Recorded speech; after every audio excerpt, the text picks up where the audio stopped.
네, 여러분 반갑습니다. 2026학년도 중학교 2학년, 오늘의 과학 시험 대비 내용은 일단은 물질의 특성입니다. 작년까지는 이 내용이 2학년 과정에서 2학기에 주로 다뤘던 내용이지만 이제 2022 개정 교육 과정에서는 뒤에 있던 단원이 좀 앞으로 왔어요. 그리고 이제 앞에 있던 내용이 뒤로 이제 이동을 했죠. 그래서 물질의 구성에 대한 내용을 원래는 먼저 배웠었는데 그 내용이 뒤로 가고 뒤에 있던 물질의 특성이 앞으로 이동을 했다. 그에 따라 좀 약간 변화된 부분들이 있긴 하지만 전체적인 내용은 그대로 유지가 되기 때문에 오늘도 마찬가지로 이제 중요한 내용들 함께 살펴보면서 어떤 부분을 꼭 기억해야 하는지, 그리고 내가 이 부분을 잘 모른다면 이 부분을 어떻게 하면 이제 더 채워나갈 수 있을 것인지, 그런 부분들을 잘 정리해 나갈 수 있었으면 좋겠습니다. 자, 이 물질의 특성에서는 이 물질이라고 하는 것의 종류에는 무엇이 있으며 이 물질들을 구분하고 섞여 있는 물질을 어떤 특성을 이용해서 분리해 갈 것이냐, 그게 핵심이에요. 그래서 이제 그 부분을 잘 염두에 두고 들으셨으면 좋겠습니다. 자, 먼저 우리가 알아야 될 것은 순물질과 혼합물이라고 하는 이 두 용어에 대해서 한번 정리를 해볼 텐데요. 자, 순물질이라고 하는 건 말 그대로 순수한 물질을 이야기하겠죠. 그럼 순수하다라고 하는 건 섞여 있지 않다라는 거. 그러니까 한 종류의 물질로만 되어 있는 것이다. 그래서 순물질은 크게 이제 두 가지로 구분이 됩니다. 하나는 이제 홑 원소 물질이라고 해서 다이아몬드, 산소, 금 등과 같이, 자, 다이아몬드, 산소, 금 등과 같이 한 가지의 원소, 여기서 얘기하는 원소라고 하는 건 물질을 이루는 가장 기본이 되는 성분인데요. 이 자연계에는 이렇게 원소라고 부르는 것들이 약 한 110여 종이 존재합니다. 그래서 그 고유의 명칭으로 부르는 것들이 바로 홑 원소 물질이다. 그러니까 한 가지로만 이루어져 있습니다. 자, 다음에 이제 화합물이라는 게 있는데, 화합이라고 하는 건 합해져 있다. 결합에 의해서 서로 다른 원소들이 뭉쳐가지고 새로운 물질을 만들어내는 걸 우리는 화합물이라고 하죠.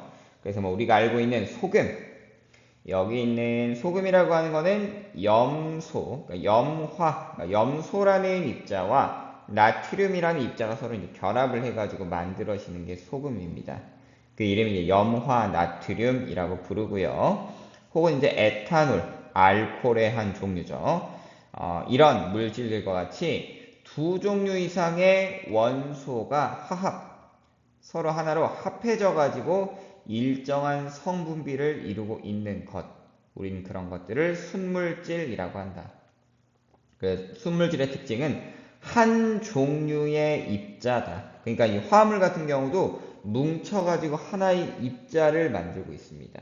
그래서 이 입자들이 여러 종류가 섞여 있는 것이 아니라 단 한 종류만 존재하는구나. 이렇게 이해하시면 되겠어요. 자, 두 번째로 살펴볼 것은 혼합물인데요. 혼합물에는 두 가지가 있습니다. 우리 순물질에도 호돈소 물질과 화합물이 있었듯이 혼합물도 크게는 두 가지로 구분이 되는데, 이름 그대로 혼합물이라고 하는 건 섞여 있다라는 겁니다. 서로 다른 물질이 섞여 있는데 이 두 물질이 결합해 있는 것이 아니라 입자는 따로 떨어져 있지만 그런 입자들이 이제 서로 섞여 있는 거죠. 예를 들자면 쌀과 콩을 섞었다라고 할 때, 쌀 입자와 콩 입자는 서로 섞여 있긴 하지만 얘들이 막 결합해 있다거나 그런 건 아니잖아요. 쌀은 쌀대로, 콩은 콩대로 나타나 있듯이 여기는 혼합물이라는 것도 그런 의미다라고 이해하시면 되는 거예요. 그래서 균일하다, 고르게 섞여 있다라는 말이고요. 균일 혼합물에는 소금물, 소금과 물이 섞여 있고, 공기, 우리가 숨을 쉬는 이 공기 같은 경우는 우리가 숨 쉴 때 필요한 산소 외에도 질소나 아르곤, 이산화탄소 등이 섞여 있더라. 그리고 청동, 우리 이제 역사에 보면 청동기 시대 하고 나오는데 이 청동이라고 하는 것도 구리라는 원소와 주석이라는 원소가 섞여 있더라. 그렇게 이해하시면 되겠습니다. 그래서 혼합물의 어느 부분을 취하여도 균일 혼합물 같은 경우는 이쪽을 떠와도 이쪽을 떠와도 섞여 있는 비율이 동일하다. 섞여 있는 비율이 동일하다. 그래서 성질이 일정하다라는 특성이 있더라. 그럼 여기서 성질이 일정하다라고 하는 건 이 균일 혼합물 내에 동일한 균일 혼합물이라면 구성 비율이 일정하다면 그 성질 또한 같다. 그렇게 이해하시면 되겠어요. 자세한 거 이제 뒤에 가서 조금 더 이제 자세하게 살펴볼 거고요. 자, 다음은 불균일 혼합물입니다. 균일하지 않게 섞여 있다라는 거고요. 흙탕물, 흙과 물이 섞여 있죠. 우유 같은 경우는 이 우유 내에 물, 지방, 단백질 등이 섞여 있습니다. 우유가 이제 전체로 봤을 때는 그냥 흰색으로 보일 수 있는데 이걸 좀 약간 시간을 두고 두다 보면 이건 층이 분리가 돼요. 그래서 우유는 불균일 혼합물이라고도 할 수 있고요. 자, 그 다음 암석. 우리 이제 암석에 대한 내용은 여기에서도 이제 약간 잠시 지금 소개가 되지만 자세한 건 우리 2단원의 직권의 구성과 변화에 대한 내용에서 조금 더 자세하게 살펴보게 될 거예요. 여기 나와 있는 석영이다, 흑운모다, 장석이다 이런 것들 암석의 이름이죠. 정확히는 광물이라는 것들의 이름인데 얘네들이 이제 서로 섞여 있는 게 암석, 돌이다라는 거죠. 이 친구들은 성분 물질이 고르지 않게 섞여 있고요. 혼합물의 각 부분마다 성분 물질이 일정하지 않습니다. 이쪽을 떠오게 되면 여기는 파란색 입자들이 많이 있고 여기엔 지금 노란색 입자들이 많이 있잖아요. 그러니까 부분마다 같은 혼합물이더라도 그 구성 비율이 다르다. 그러니까 성분 물질들이 다르다. 그래서 일정하지 않다. 이렇게 이해하시면 되는 겁니다. 아시겠죠? 자, 우리가 이 단원에서 꼭 기억해야 하는 것은 뭐냐면 이 순물질에 관한 내용이에요. 우리가 이 단원의 제목이 뭡니까? 물질의 특성이죠. 물질의 특성이라고 하는 건 동일한 물질이라면 뭐도 같냐면 그 특성도 같아요. 뭐 예를 하나 들어보자면 이런 거죠. 여러분이 알고 있는 그 물이라는 물질 있잖아요. 물이 있다라고 할 때 이 물이라고 하는 건 얼리면 뭐가 돼요? 고체가 되면 얼음이 됩니다. 얼음이 됩니다. 그 다음에 이걸 끓이면 기체인 수증기가 되죠. 이렇게 우리가 물에 대해 알고 있는데 여러분 주변에서 이제 그동안 들었던 상식 같은 부분들 물은 언제 얼어요? 라고 하면 냉동실에 넣으면 얼어요. 이렇게 나오긴 하지만 0도씨에서 옵니다. 이런 얘기 한 번쯤은 들어봤을 거예요. 그리고 물은 언제 끓어요? 100도씨에서 끓습니다. 뭐 이런 얘기 한 번쯤은 다 들어봤을 거예요. 여기서 얘기하는 0도씨다, 100도씨다. 그럼 항상 이때만 끓어오르나요? 라고 한다면 특정 조건이 좀 갖춰진다면 물은 딱 정확하게 0도에서 얼게 되고요. 100도에서 끓기 시작합니다. 이게 바뀌지 않아요. 우리가 이제 이 조건이라고 하는 게 이제 기압이라고 하는 조건이 있는데 그 기압이 일정하더라 라고 한다면 딱 이 온도에서 얼고요. 이 온도에서 끓기 시작합니다. 이런 것들이 물질의 특성이에요. 그래서 이 물질의 특성이라고 하는 건 물질이 가지는 고유한 성질인데 이 고유한 성질은 일정한 입자로 이루어진 순물질만이 가지고 있는 특성입니다. 그럼 이 특성이라고 하는 게 어떤 게 있느냐? 끓는 점이라든지 어는 점이라든지 용해도라든지 혹은 이제 뒤에 등장하게 될 밀도라든지 뭐 자성이라든지 이런 특징들이 있다라는 겁니다. 그래서 이걸 뭐라고 한다? 물질의 특성이라고 한다. 이 단원의 핵심이자 이 단원의 제목인 거죠. 그렇다면 이거는 꼭 기억해야 한다라는 거. 자, 그럼 이 특성에 대해서 하나하나 살펴보도록 하겠습니다. 첫 번째로 볼 내용은 녹는 점과 끓는 점이에요. 우리가 녹는다라고 하는 건 어떤 의미죠? 고체인 물질이 무엇이 되는 것이다. 액체가 되는 것이다. 이런 걸 우리는 녹는다라고 표현을 합니다. 그래서 녹는 점이라고 하는 건 온도예요, 온도. 순수한 고체 물질, 순물질이겠죠. 이 순수한 고체 물질이 액체로 변할 때 온도가 올라가다가 일정하게 유지가 됩니다. 온도가 계속 쭉 올라가는 게 아니라 일정하게 나타나는 구간이 있어요. 그래서 다시 이렇게 온도가 올라가거든요. 이때 이 일정하게 온도가 유지되는 구간을 우리는 뭐라고 부른다? 녹는 점이라고 한다. 반대로 얘기하자면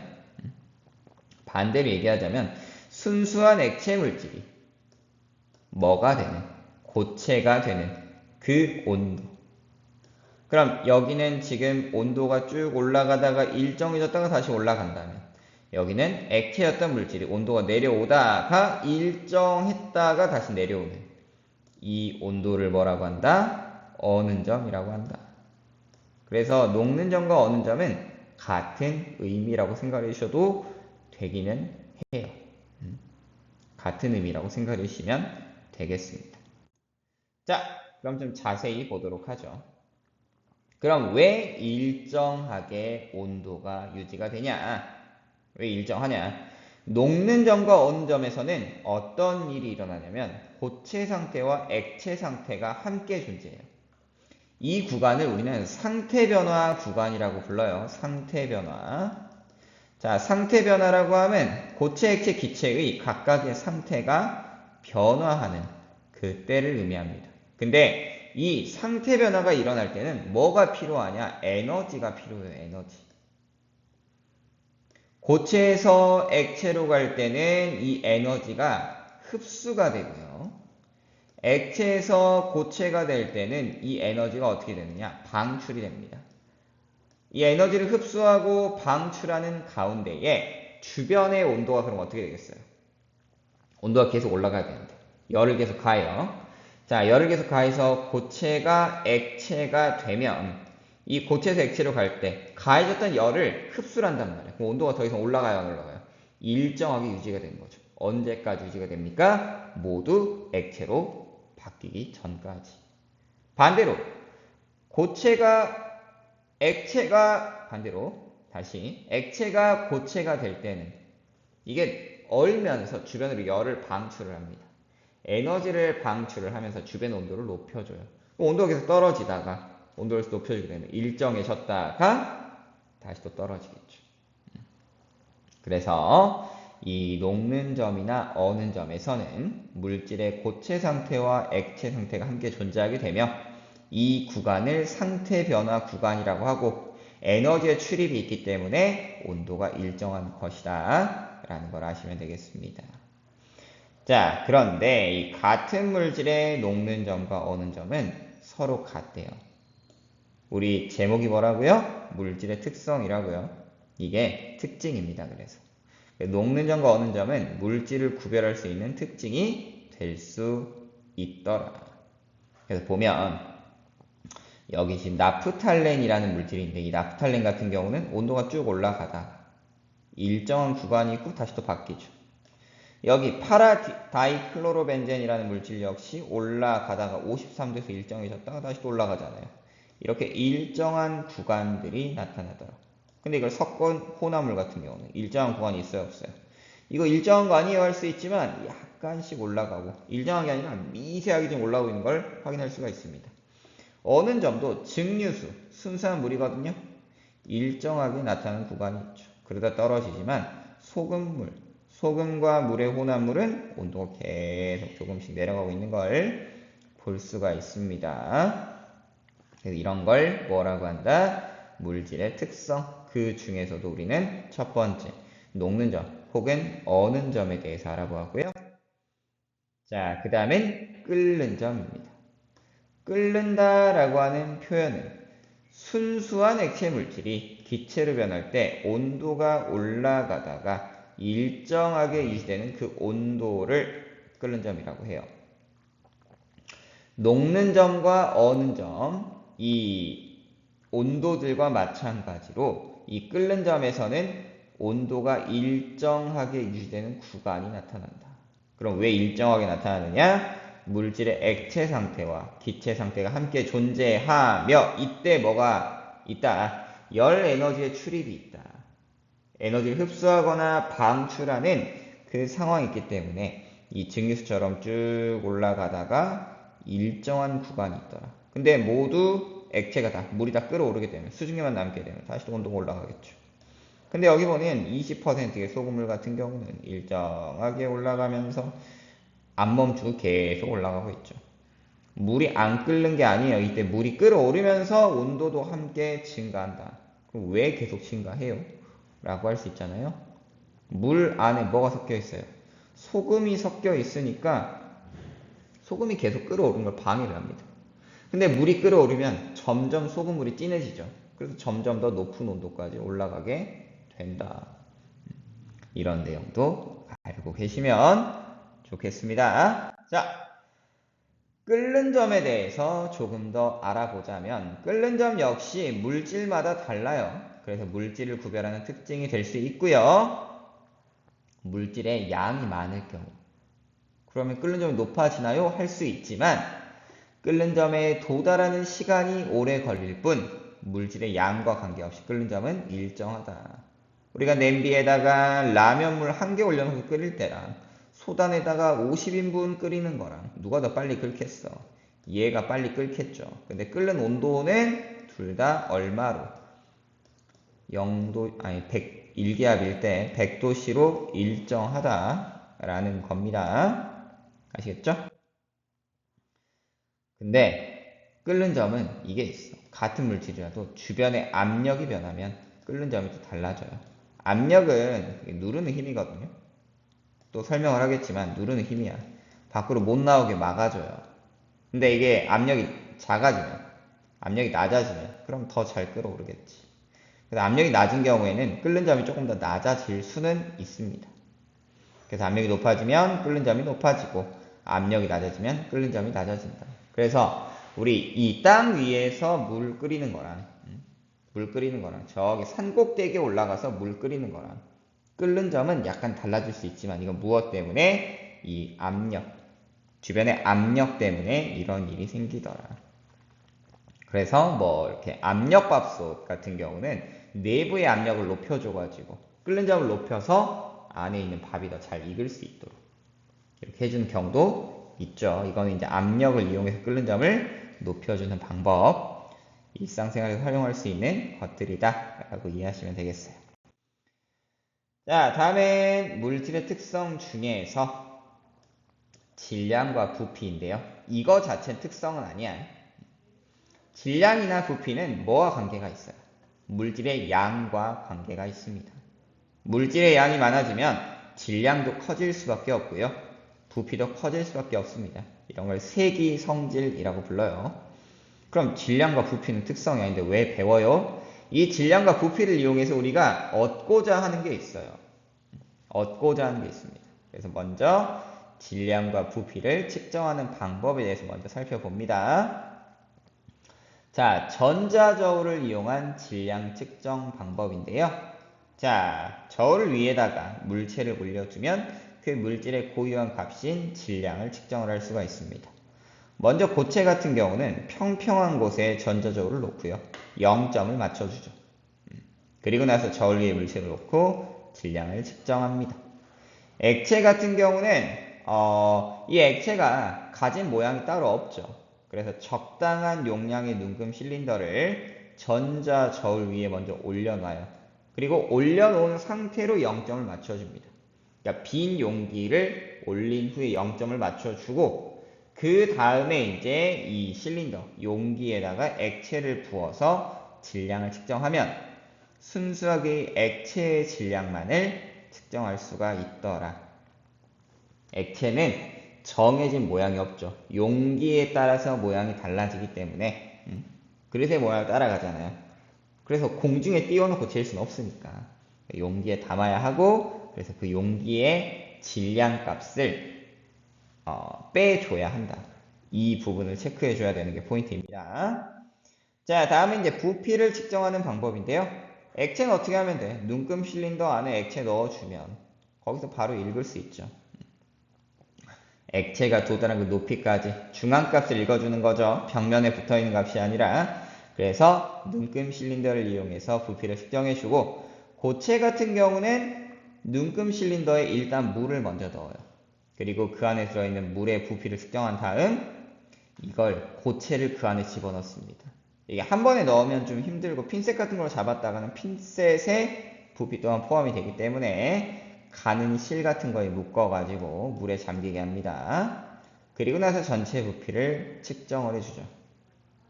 또 용기가 또 너무, 그러니까 이 고체가 너무 크다, 알기 힘들다, 그러면 고체를 채워 넣은 다음에 넘쳐난 물의 부피를 측정하는 방법도 있죠. 그래서 고체는 일정한 모양이 없어서 용기에 잘 담기지 않기 때문에 이 경우에는 실 같은 것에 매달아서 측정을 해둬야 된다. 근데 고체 중에 물 위에 뜨는 것들은 그럼 어떻게 하겠어요? 이렇게 뭐 막대 같은 걸 눌러가지고 잠길 수 있도록 해서 측정을 해줘야겠죠. 그런 방법들이 있더라라는 거고, 그럼 이걸 왜 측정을 했느냐? 바로 이 밀도를 알기 위해서입니다. 자, 밀도라고 하는 건 이게 빽빽할 밀자죠. 얼마나 빽빽하게 있느냐 정도도자 써가지고. 자, 그럼 우리 질량과 부피라는 것에 대해서 먼저 정의를 살펴봅시다. 질량은 뭐예요? 측정 장소에 관계없이 변하지 않은 물질의 양, 물질이 차지하는 고유량을 의미합니다.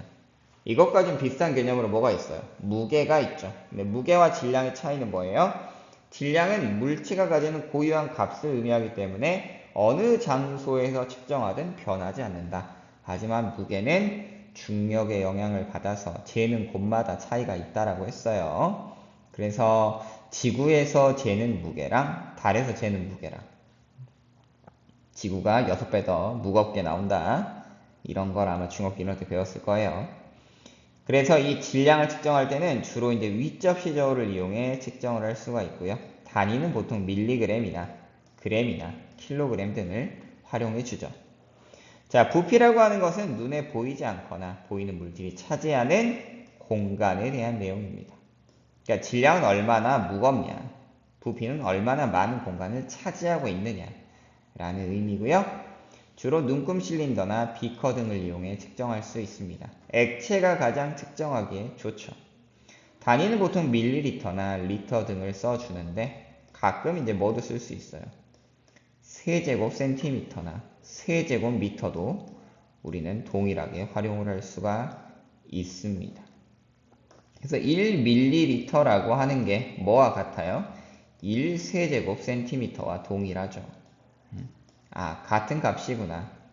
이미 배워서 여러분들은 알고 계시겠죠? 혹시나 잘 몰랐다면 이번 기회에 기억을 해주시면 더 좋겠고요. 그래서 이러한 방식으로 질량과 부피를 측정을 하고 나타낸다. 그럼 이걸 왜 구했냐? 이걸 왜 구했냐? 그게 중요한데요. 그것은 바로 이 밀도를 알기 위함이죠. 밀도란 뭐다? 어떤 물질의 질량을 부피로 나눈 값이다. 그러니까 정의를 하자면 단위 부피에 대한 단위 질량을 의미합니다. 그럼 아까 부피의 단위는 뭐였어요? 리터나 밀리리터 써줬고, 단위에 대한 질량은, 단위 질량은 보통, 죄송해요. 질량의 단위는 주로 뭐 썼습니까? 그램이나 킬로그램 같은 거 써줬죠. 그래서 이걸 이용해 나타낼 수 있다. 자, 분모가 뭐다? 부피다. 그리고 분자가 뭐다? 질량이다. 라고 한다면 단위를 나타낼 때는 어떻게 돼요?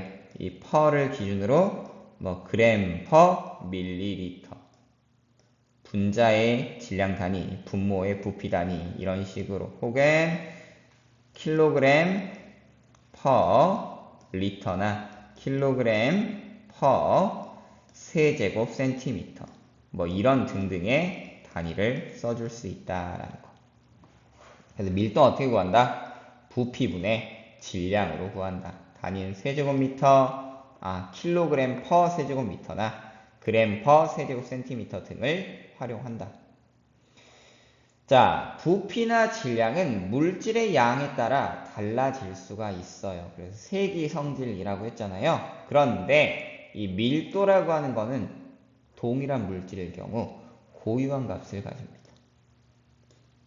질량이 늘어난 만큼, 그러니까 어떤 물질이 질량이 늘어난 만큼 모두 같이 증가하겠어요. 부피도 증가하겠죠.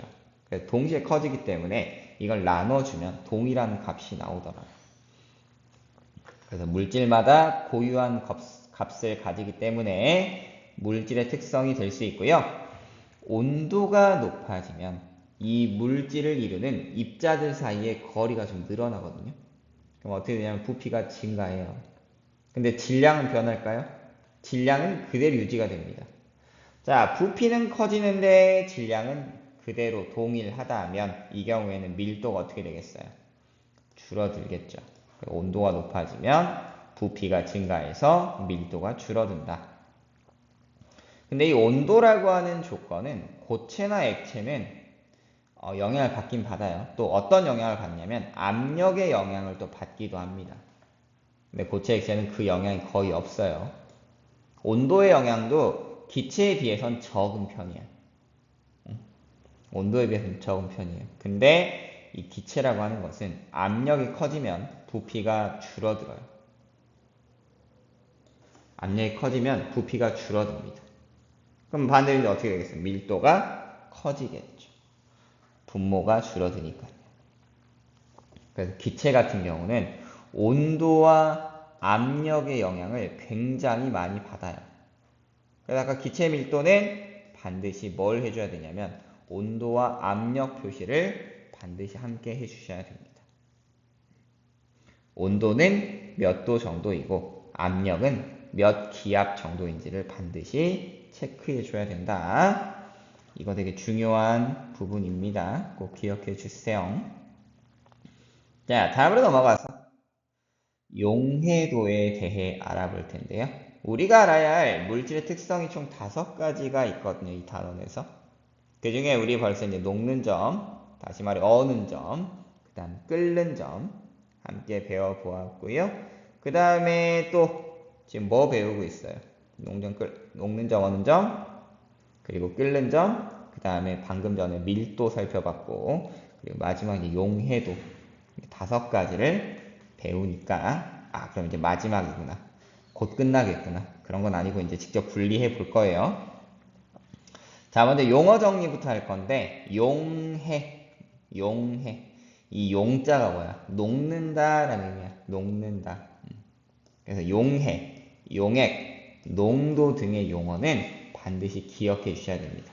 이게 뭘 의미하는지를 알아야 뭐 내용 정리도 하고 문제 풀이도 하겠죠. 자, 먼저 용질입니다. 용질. 예를 하나 들어볼게요. 어떤 예를 들어볼 거냐? 설탕이랑 물이 있어요. 이 설탕과 물을 가지고 우린 뭘 만들 거냐면 설탕물을 만들 거예요. 이런 예시를 가지고 우리 함께 용어를 정리해 봅시다. 이때 섞이는 물질. 우리가 물을 설탕에 섞는다라고 얘기해요. 설탕을 물에 섞는다라고 얘기를 해요. 보통 우리는 설탕을 물에 섞는다라고 얘기하죠. 혹은 설탕을 물에 녹인다라고 표현을 합니다. 설탕에 물을 녹여요. 이건 뭔가 이상하잖아. 설탕을 물에 녹인다라는 표현이 아무래도 자연스럽죠. 그래서 이제 섞이는 물질, 곧 다시 말해 녹는 물질이 용질이 되는 거고, 물에 녹았죠? 용매는 이제 섞는 물질, 섞이게 하는 물질, 즉 녹이는 물질, 그것을 우리는 용매라고 합니다. 그렇게 해서 설탕이 물에 녹았다, 녹습니다 라고 한 게 뭐야? 용해가 되는 거예요. 한 물질이 다른 물질에 고르게 섞여 들어가는 것. 고르게 섞이는 것이기 때문에 뭘 만드는 거구나? 균일 혼합물을 만드는 거구나. 이렇게 보시면 되겠고요. 그렇게 해서 만들어진 설탕물. 이걸 우리 뭐라고 불러? 용액이라고 부르죠. 용액. 자, 용의 후에는 용질이 물에 녹으면서 용질 분자들이 용매 분자 사이로 들어갑니다. 그러니까 이걸 확대해 보면 입자들이 엄청 많아요. 그럼 설탕 입자들이 사이사이로 쏙쏙쏙 들어가는 거야. 이런 걸 우리는 섞인다, 용해된다 라고 표현을 하는 거죠. 자, 어쨌든 이제 들어가기만 하는 거기 때문에 전체 입자의 개수는 변화가 없다. 분자 수는 변함이 없어서 질량은 변하지 않고 일정합니다. 그러니까 설탕의 질량과 물의 질량을 합하면 설탕물의 질량이 된다. 이렇게 우리가 볼 수 있는 거죠. 이렇게 만들어진 설탕물이 용액이 되는 거고요. 용해에 의해 한 물질이 다른 물질에 고르게 섞여 있는 것. 근데 이 용액 같은 경우는 투명한 것도 있어요. 소금물이나 이런 건 되게 투명하죠. 색깔이 있는 것도 있습니다.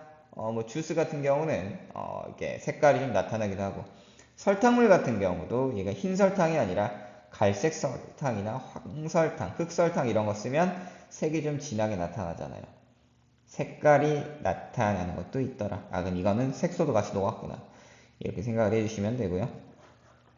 대신 용액이라고 하는 건 완전히 섞이기 때문에 알갱이가 보이지 않아야 돼요. 그리고 거름종의 컬러도 남는 것이 없습니다. 자, 기본적으로 우리가 이 액체의 고체를 녹일 때는 액체가 용매가 되고 고체가 용질이 됩니다. 근데 용질과 용매의 상태가 같다면, 즉 고체끼리 섞어주거나 액체끼리 섞어주거나 기체끼리 섞어줄 경우, 양이 더 많은 쪽이 용매가 되고요, 적은 쪽이 용질이 된다. 뭐 예를 들자면 이런 거죠. 콩이랑 쌀을 섞으면 쌀이 더 많으면 콩은 2개 있고 쌀은 이따만큼 있어요. 쌀 한 포대 있어. 그럼 이거는 콩이 쌀에 섞여 들어가는 거잖아. 그럼 적은 이쪽이 용질이 되는 거고 더 많은 이쪽이 용매가 되는 거다. 근데 콩 한 가마니에 쌀알 2개 넣어놓으면 이때는 쌀이 용질이 되는 거고 콩 한 포대가 이제 한 무대기, 이게 뭐가 된다? 용매가 된다. 이렇게 이해하시면 되겠습니다. 그러니까 섞이면 우리는 농도가 얼마냐 이런 얘기를 해요. 용액이 얼마나 진하냐. 그러니까 용매와 용질이 얼마나 섞였느냐. 용매에 대한 용질의 양이 얼마나 되느냐. 이런 걸 우리가 나타냅니다. 농도를 나타내는 방법은 굉장히 많거든요. 다양한 방법들이 있는데 우리가 중학생 수준에서 가장 일반적으로 활용하는 것은 퍼센트 농도입니다. 이 퍼센트 농도하면 중학교 1학년 때 배웠던 뭐가 떠올라요? 수학에서 이제 우리가 문자화식 정리하고 나서 이제 방정식에 대해 배울 때 방정식 활용편에 보면은 소금물 농도 구하는 문제 있죠. 소금물의 농도를 구하거나 이제 소금물 속에 들어있는 뭐 소금의 양을 구한다거나 이런 거 우리가 정리하잖아요. 그때 들어가는 게 바로 이 퍼센트 농도입니다. 자, 그럼 퍼센트 농도는 어떻게 구하느냐? 용액의 질량. 이 부분 중요합니다. 용액의 질량분의 용질의 질량이에요. 퍼센트니까 곱하기 100을 해줘야겠죠. 그럼 여기서 용액의 질량이 말하는 게 뭐냐? 용액이라고 하는 건 뭐가 섞인 거예요? 용매와 용질이 섞인 겁니다. 즉, 용매분의 용질이 아니라 용액분의 용질이다. 예를 들어 물이 몇 g이 있고 100g이 있고 설탕이 10g이 있다라고 해봅시다. 그럼 이 둘을 섞어서 완전히 녹였을 때 뭘 구해라? 퍼센트 농도를 구해라 라고 한다면 100분의 10이 아니라고요. 2개 섞었으면 설탕물이 얼마야? 100에 10 더하니까 110g이죠. 거기에 대해 용질의 질량, 설탕의 질량을 해주니까 곱하기 100 해주면 얼마가 되는 겁니까? 110분의 10이면 11분의 1이죠. 그래서 11분의 100이 돼서 퍼센트 농도는 이렇게 나타낼 수 있다. 100을 11로 나누면 9.99 이렇게 막 내려가죠. 9.0909 이렇게 갈 텐데 이게 뭐가 된다? 퍼센트 농도가 된다. 주의할 거 이거 용매분의 용질이 아니에요. 용액분의 용질이라는 거 꼭 기억해 주셔야 합니다. 알겠죠? 자, 그러면 본격적으로 이 용해도에 대해서 앞서 우리가 이 퍼센트 농도를 알아봤는데 이 물질마다 용해되는 정도가 다 다릅니다. 용해되는 정도가 다 달라요. 똑같은 용매에도 이 용질마다 녹는 양이 달라. 그리고 심지어 이건 뭐랑도 관계가 있냐면 온도와 압력과도 관계가 있어요. 이걸 일일이 다 알기 힘들잖아요. 그래서 그걸 뭘로 나타냈다? 이렇게 그래프로 나타내 볼 수가 있습니다. 자, 용해도라는 개념에 대해서 먼저 한번 정리를 해보죠. 용해도라고 하는 건 이런 거야. 일정한 온도에서 용매 100g, 여기 대부분 이제 물일 거예요. 이 물 100g에 최대한 녹을 수 있는 용질의 질량을 그램수로 나타낸 거. 예를 하나 들어보죠. 자, 20도씨 온도에서 자, 염화 나트륨은 그럼 얼마가 녹을 수 있느냐? 표를 보면 돼요. 용해도가 이제 40 정도 되는 거라면 뭐 한 40이 된다라고 해봅시다. 40이 조금 안 되니까 이 정도면은 한 35 정도 된다고 해볼게요. 그러면 20도씨일 때 염화 나트륨은 물 100g에 최대 얼마가 녹을 수 있구나? 35g이 녹을 수 있구나. 이게 뭐다? 용해도다. 이렇게 이해하시면 된다라는 거. 자, 온도가 같다라고 할 때 여기 보면 질산나트륨, 질산칼륨, 염화칼륨, 염화나트륨 등이 있는데 녹는 양이 지금 같아요, 달라요? 다르죠? 물질마다 다릅니다. 같은 용매라고 할지라도 용질마다 녹는 양이 다 달라요. 이것도 뭐가 될 수 있다? 물질의 특성이 될 수가 있다. 그래서 그걸 그래프로 나타내는 게 용해도 곡선이다. 그래프의 기울기가 급할수록 지금 어때요? 온도에 따라 용해도 변화가 매우 크다라는 겁니다. 아시겠죠? 자, 조금 더 알아보죠. 이 용해도 곡선에서 우리가 또 볼 수 있는 건 포화용액과 불포화용액에 대한 내용인데요. 이 곡선에 닿았을 때 여기서 최대치로 녹을 수 있다라는 의미입니다. 이 앞으로 넘어갈 수 있어요, 없어요? 없어요. 왼쪽으로 가게 되면 그러면 이 넘어간 양만큼 이제 뭐가 되는 거냐면 녹지 않고 가라앉습니다. 용질이 석출이 되는 거예요. 이 앞부분에서. 그럼 어떤 물질이 여기에 위치한다고 해봅시다. 이만큼을 녹였어. 질산나트륨을 이만큼을 녹였다고 해봐요. 지금 90도니까. 앞으로 얼마는 더 녹을 수 있는 거다. 이만큼은 더 녹을 수 있다. 온도를 낮추면 포화가 되었다가 이만큼이 또 석출이 되겠죠. 그래서 용액의 온도를 올리거나 용액을 냉각시켰을 때 이 용해도 곡선을 이용한다면 석출되는 용질의 양 또한 알 수 있습니다. 자, 용해도 곡선을 이용해 석출이 되는 용질의 양을 알 수가 있어요. 그럼 여기서 우리는 뭘 하나 생각을 해야 돼? 아, 뭐 하겠구나. 이걸로 시험 문제 나오겠구나. 이걸로 평가하겠구나. 이런 걸 알 수 있어야죠.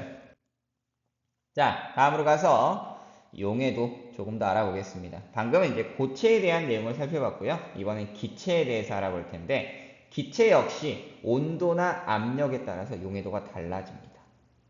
그런데 기체는 좀 특별해요. 기체의 용해도는 우리 방금 앞서 봤던 고체에서는 온도가 올라가면 용해도 곡선이 같이 상승하고 있었습니다.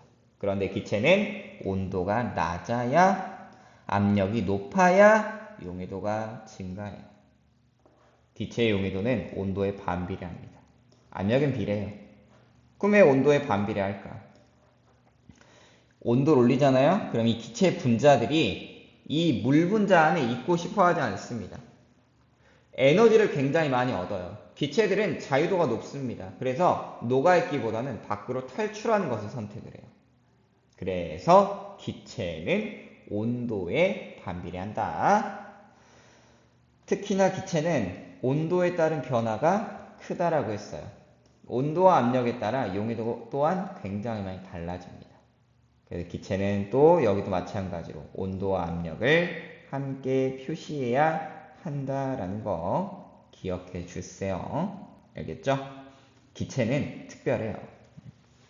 특별하기 때문에 좀 특별하게 다루어 줘야 한다. 그래서 조건이 조금 더 까다롭다라는 거 아시면 되겠습니다. 자, 우리가 이렇게 물질의 특성을 정리한 이유는 딱 하나예요. 무얼 위함이냐? 얘네들이 섞여 있어. 섞인 거리인데 어떻게 해야 돼? 분리해내야 돼. 분리해내야 돼요. 왜? 섞여 있으면 우리가 제대로 이용할 수가 없습니다. 분리를 해야 내가 필요한 것만 딱 꺼내서 이용을 할 수가 있는 거죠. 그래서 우리가 이제 혼합물을 분리를 해볼 텐데, 자, 혼합물 분리란 혼합물을 물질의 특성, 우리가 앞에서 봤던 녹는 점, 어는 점, 끓는 점, 밀도, 용해도 이 5가지 특성을 이용해 가지고 각각의 성분 물질로 분리하는 것입니다. 물론 이것만 이용하진 않아요. 입자의 크기라든지 아니면 자성이라든지 아니면 다양한 것들을 이용합니다. 그럼 왜 분리를 해야 되느냐? 얘기했듯이 혼합물을 분리해 생활에 필요한 물질을 얻기 위해서 분리를 해야 이용을 하죠. 섞여 있으면 제대로 써먹을 수가 없잖아요. 쌀이랑 콩이 섞여 있는데 나는 쌀만 먹고 싶어. 근데 콩도 섞여 있으면 어떻게 해? 분리해서 쌀만 먹어야죠. 콩은 나중에 누구 주던지. 그렇게 해야 한다.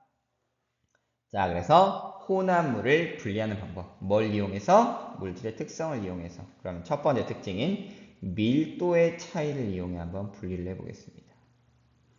자, 밀도의 차이, 비중의 차이라고 하는데 고체 혼합물 같은 경우는 고체가 서로 섞여 있으면 이걸 어떻게 분리를 할 거냐? 막 이렇게 섞여 있어. 그럴 때 이제 일일이 핀셋으로 집어내기가 어려워요. 어느 세월이 이걸 다 하고 있겠습니까? 그래서 물에 녹지 않는 밀도가 다른 고체 혼합물은 고체 물질들의 밀도 차이를 이용해 분리할 수 있습니다. 그러니까 무슨 얘기냐? 물에다 넣어봐. 물에 넣으면 뜨는 것도 있고요. 가라앉는 것도 있을 거예요. 자, 속이 꽉 찬 벽시와 쭉정이가 섞여 있는 혼합물을 소금물에 넣잖아요? 그러면 이 소금물의 밀도보다 더 밀도가 큰 속이 꽉 찬 벽시, 내부가 이제 채워져 있기 때문에 밀도가 커. 그러면 어떻게 되겠어? 밀도가 크면 가라앉겠죠. 근데 속이 비어 있으면 밀도가 작겠죠? 위로 뜹니다. 여기에서 우리가 기억해야 할 거. 이 밀도 차를 이용해 분리를 할 때 중간에 써줘야 되는 용매는 두 물질의 밀도의 차이 사이에 있는 물질을 써줘야 된다. 이 두 물질보다 밀도가 크거나 밀도가 작은 거 써버리면 의미가 있어요, 없어요? 없죠. 섞여 있는 물질을 분리를 해야 되기 때문에 이 중간 정도의 물질 써주는 게 좋다. 그래서 속이 꽉 찬 벽시는 어디로 가고 바닥으로 가라앉고 소금물 위에서 그 쭉정이 위에 이게 떠 있겠죠. 이렇게 분리를 한다.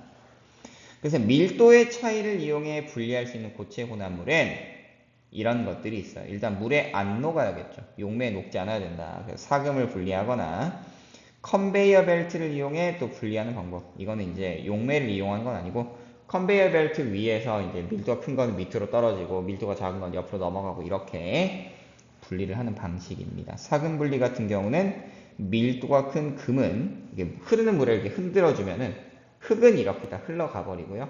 밀도가 큰 사금은 그대로 그 자리에 남아 있습니다. 이렇게 분리하는 방식이에요.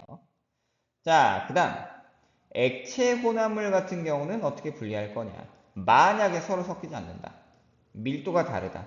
한다면 이건 그냥 가만히 두면 돼요. 가만히 두면 밀도가 큰 건 아래로 내려가고요. 밀도가 작은 건 위로 뜹니다.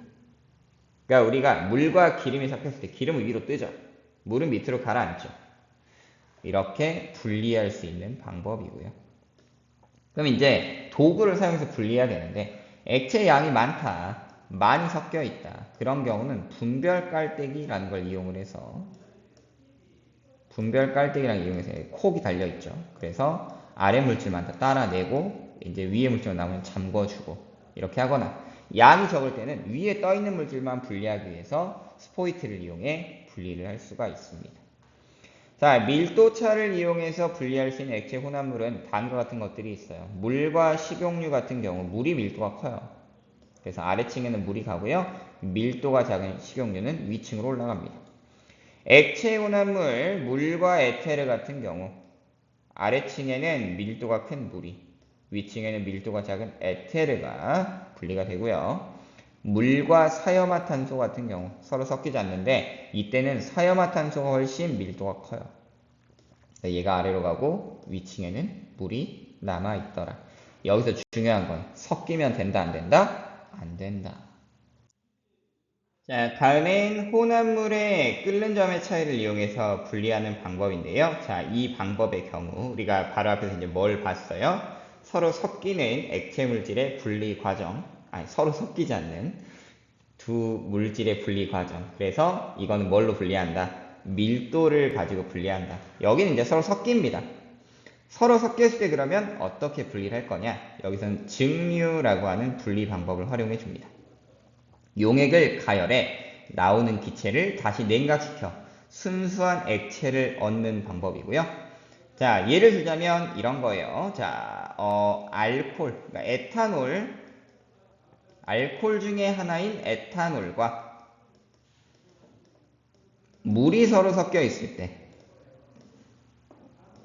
자, 에탄올이 끓는 점은 약 한 78도 정도씩, 78도씨 정도, 물은 100도씨 정도가 돼요. 그럼 이 혼합물을 끓여줍니다.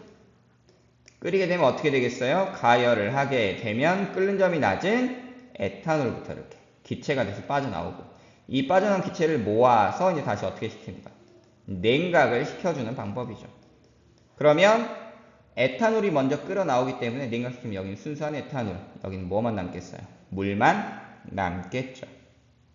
이런 방법으로 분리를 하는 것이 바로 증류라는 겁니다. 자, 그리고 양이 많은 경우, 여러 종류가 섞여 있을 경우 서로 잘 섞이는 액체 혼합물을 끓는 점의 차이를 이용해 각각의 성분으로 분리할 수가 있습니다. 각각의 성분으로 분리할 수 있어요. 이것은 이제 분별 증류라고 부르고요. 자, 끓는 점의 차이를 이용해 액체뿐 아니라 기체도 분리할 수가 있습니다. 자, 우리 이 공기에는 여러 가지 기체들이 들어있는데요. 이 공기를 모아가지고 압축하고 냉각시키게 되면 공기가 액체 상태가 됩니다. 모두 이제 액체 상태가 되었기 때문에 이때부터 다시 온도를 낮은 온도부터 서서히 올리게 되면 끓는 점이 낮아서 먼저 기체 상태가 되는 물질부터 분리가 되기 시작합니다. 그래서 끓는 점이 가장 낮은 질소가 먼저 분리가 되고요. 그 다음이 아르곤, 또 그 다음은 이제 산소, 뭐 공기 중에 이산화탄소도 같이 포함이 되어 있다면 마지막으로 이제 끓는 점이 그나마 높은 이산화탄소도 분리가 되겠죠. 또한 기체 상태인 프로페인과 뷰테인의 혼합 기체 역시 플라스크에 넣고요. 밀폐한 다음에 얼음과 소금의 혼합물을 넣습니다. 아까 우리 얼음물 같은 경우는 얼어 안 얼어? 얼지 않아요. 얼음에다가 소금을 뿌리게 되면은 0도보다 더 낮은 온도를 만들 수가 있거든요. 그래서 0.5도C 이하로, 그러니까 영하 0.5도C 이하로 냉각시키게 되면은, 자, 끓는 점이 조금 더 높은 쪽이 뷰테인입니다. 끓는 점이 좀 높은 뷰테인은 그대로 액체가 되어 있어요. 기체 상태에서 이제 먼저 이제 액체가 되고 끓는 점이 낮은 프로페인은 여전히 이제 기체로 남아 있어요. 이렇게 해가지고 뭘 할 수 있다? 두 기체를 분리할 수가 있더라. 이걸 일상생활에서 가장 많이 이용하는 게 우리 원유 분리할 때 많이 활용을 합니다. 원유라고 하는 건 우리 중동에 나오는 그 오일, 검은색, 굉장히 끈적끈적한 이 기름. 이 기름 안에는 여러 가지 성분들이 섞여 있습니다. 이 원유를 가열을 하게 되면 다양한 물질로 분리가 되고요. 기체 상태로 하나씩 이제 뽑아낼 수가 있어. 그 중에 가장 끓는 점이 낮은 프로페인이나 뷰테인, 우리가 LPG, 액화석유가스라고 하죠. LPG가 가장 먼저 분리가 됩니다. 그래서 끓는 점이 낮을수록 먼저 끓어오르게 되고요. 가장 위층에서 분리가 됩니다. LPG 다음에는 가솔린, 그 다음은 나프타, 등유, 경유, 중유, 그리고 이제 제일 마지막으로 아스팔트유가 남게 되는데, 아스팔트 같은 경우는 이제 찌꺼기 물질이에요. 굉장히 끈적끈적하고 탄소도 굉장히 많이 포함한 검은색 물질입니다. 우리가 흔히 아스팔트 하면은 이 길가에 있는 돌덩이 생각하는 경우가 많은데, 이건 이제 자갈이고, 이 자갈과 아스팔트를 혼합을 시키게 되면 이게 단단하게 굳죠. 그래서 도로를 포장할 때 활용하는 것.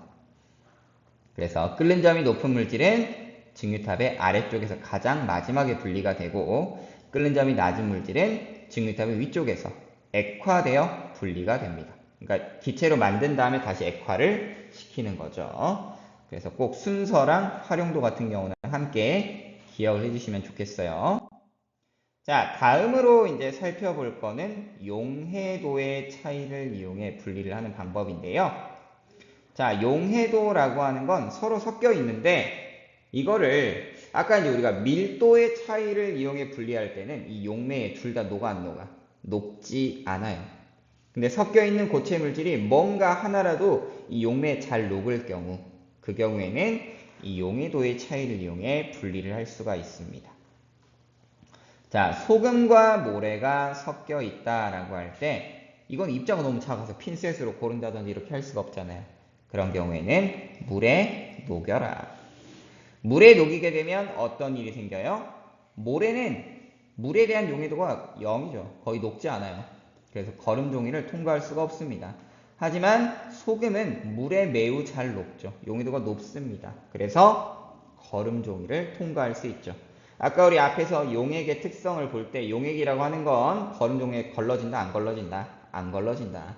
거름 종이를 통과할 수 있다 라고 말씀을 드렸고요. 그래서 이러한 방식을 우리 뭐라고 한다? 거름이라고 한다. 어떤 용매에 대한 용해도 차가 큰 고체 혼합물, 그러니까 하나는 잘 녹고 하나는 잘 녹지 않는 경우에 한 가지 고체만을 녹이는 용매를 이용해 그걸 녹여요. 그리고 거름 종이를 이용해 분리를 하는 거죠. 녹지 않는 건 거름 종이의 윗부분에, 녹는 물질은 거름 종이의 아랫부분에 이 용매와 함께 섞여 있게 되고요. 이 용액을 이제 어떻게 하면 돼요? 가열을 해주면 물은 날아가고 이제 뭐만 남겠어요? 소금만 남겠죠. 소금만 남겠죠. 이 과정을 이제 추가적으로 이제 재결정이라고 불러요. 자, 하나 더 보도록 하죠. 흙먼지와 황산구리가 섞여 있다. 이때 흙먼지는 물에 안 녹을 거고 황산구리는 물에 잘 녹을 겁니다. 황산구리는 물에 잘 녹지만 흙먼지는 물에 잘 녹지 않으므로 거름 과정을 통해 분리한 다음 황산구리 용액을 냉각을 시키게 되면 황산구리 결정이 석출이 됩니다. 온도를 낮췄을 때 이제 물에 대한 용해도가 떨어지니까 녹은 황산구리가 이제 뽑혀 나오겠죠. 그래서 이제 불순물이 포함된 고체 물질을 계속해서 용매에 녹이고 또 다시 냉각시키고 하면서 순수한 황산구리 결정을 계속해서 얻어낼 수가 있어요. 이 과정을 뭐라고 한다? 재결정이라고 한다. 근데 모든 물질이 또 하나는 잘 녹고 하나는 잘 녹지 않을 수가 없죠. 둘 다 잘 녹을 때는 어떻게 할 거냐? 이 경우도 용해도의 차이를 이용해 분리를 할 수가 있습니다. 아까 용해도라는 건 물질마다 다 같았어요? 달랐어요? 달랐죠. 그래서 용해도의 차이가 좀 있는 물질 같은 경우는 온도를 다르게 해가지고 온도를 조절을 해서 이 혼합물을 분리해낼 수가 있습니다. 염화나트륨과 질산칼륨의 이 용해도 곡선을 살펴보면 염화나트륨은 거의 차이가 없지만 질산칼륨 같은 경우는 온도에 따른 용해도 차이가 매우 큰 것을 우리가 볼 수가 있습니다. 높은 온도에서는 염화나트륨이든 질산칼륨이든 모두 물에 잘 녹아요. 하지만 낮은 온도에서는 질산칼륨이 확 떨어지죠.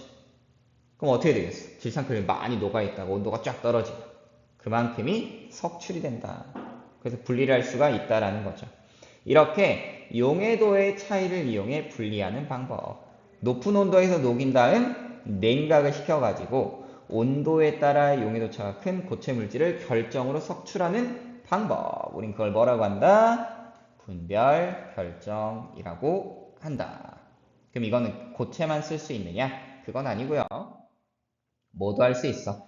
기체도 활용할 수 있습니다. 암모니아와 공기가 섞인 기체 혼합물의 경우 이 암모니아가 또 뭐에 잘 녹냐? 또 물에 또 잘 녹아요. 그래서 암모니아 공기 그리고 암모니아와 공기의 기체 혼합물을 분리장치에 넣어요. 싹 이렇게 어떻게 마치 그 샤워기 틀어놓듯이 쫙 하면서 여기는 이제 공기, 기체 혼합물을 암모니아와 공기가 섞인 혼합물을 넣어줍니다.